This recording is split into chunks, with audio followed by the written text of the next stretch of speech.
Berikut ini perkembangan terkini Perang Rusia dan Ukraina hari ke-918 pada Kamis, 29 Agustus 2024. Pada tengah lama, Rusia meluncurkan beberapa kelompok drone dari utara dan selatan Ukraina. Peringatan serangan udara skala besar telah diumumkan, dengan perkiraan 60 drone Rusia tercatat di Ukraina pada pukul 1 waktu setempat. Pada pukul 3 waktu setempat, UAV Rusia terus meneror warga Ukraina dan drone terdeteksi di Vinnytsia dan Sumy, seperti diberitakan Telegraph. Anggota NATO minta Ukraina diberi izin serang wilayah Rusia. Beberapa negara NATO menyerukan pencabutan pembatasan penggunaan senjata yang dipasok oleh Sekutu Barat oleh Ukraina, terutama rudal jarak jauh.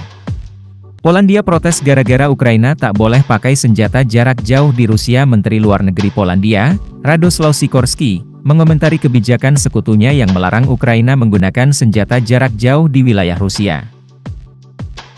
Menurutnya hal ini tidak adil karena Rusia bisa menggunakan senjata jarak jauh di Ukraina, sementara Ukraina tidak bisa membalasnya.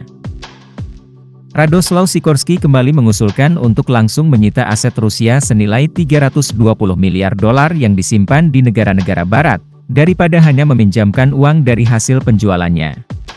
Sekutu Ukraina takut memprovokasi serangan besar Rusia. Menteri Luar Negeri Ukraina, Dmytro Kuleba, mengatakan dalam percakapan siaran dengan Menteri Luar Negeri Polandia, Radoslaw Sikorski, bahwa masalah terbesar yang dihadapi Ukraina adalah ketakutan sekutunya akan eskalasi.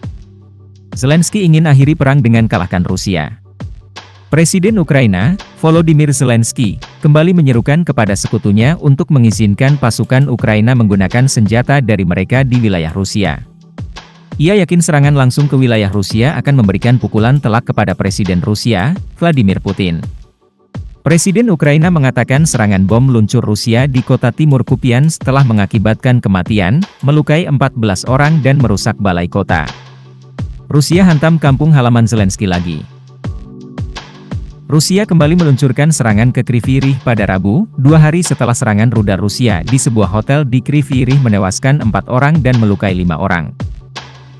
Serangan terbaru itu melukai 9 warga sipil dan menghancurkan 230 mobil.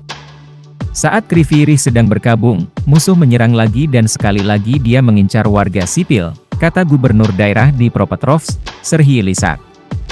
Serangan Rusia di Donetsk makin intens. Presiden Ukraina, Volodymyr Zelensky, mengatakan situasinya sangat sulit di sekitar Pokrov di wilayah Donetsk. Sementara itu, staf umum Ukraina mengatakan ada pertempuran sengit di sejumlah desa yang dekat dengan kota itu. Kementerian Pertahanan Rusia mengumumkan kemarin bahwa pasukan Rusia telah merebut pemukiman lain sejauh 20 km, 12 mil, dari Pokrov, tempat otoritas Ukraina telah memerintahkan evakuasi wajib. 6 orang tewas akibat serangan Rusia di Donetsk. Pengeboman Rusia di wilayah Donetsk menewaskan 6 orang pada hari Rabu, menurut laporan gubernur setempat, Vadim Vilashkin. Pada pagi hari, Rusia menewaskan 4 orang dan menghancurkan sebuah rumah di Ismailivka, kata Vadim Vilashkin. Seraya menambahkan 2 orang lagi tewas dalam serangan terpisah di dekat Chasiv Yar yang merusak lebih dari selusin rumah.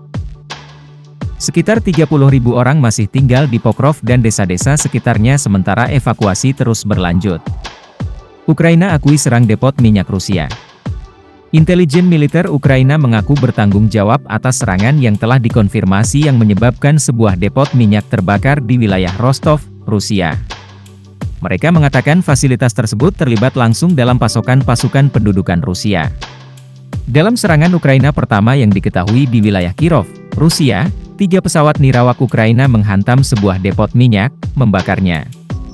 Rusia blacklist 92 warga AS. Kementerian Luar Negeri Rusia mengatakan pihaknya melarang masuk ke Rusia bagi 92 warga negara AS termasuk wartawan, pengacara, dan pimpinan perusahaan-perusahaan industri militer utama atas apa yang digambarkannya sebagai sikap Rusofobia Washington. The Wall Street Journal, yang wartawannya Evan Gershkovich dibebaskan bulan ini dalam pertukaran tahanan setelah 16 bulan ditahan Rusia, menggambarkan larangan tersebut sebagai hal menggelikan dan bagian dari serangan terhadap kebebasan pers.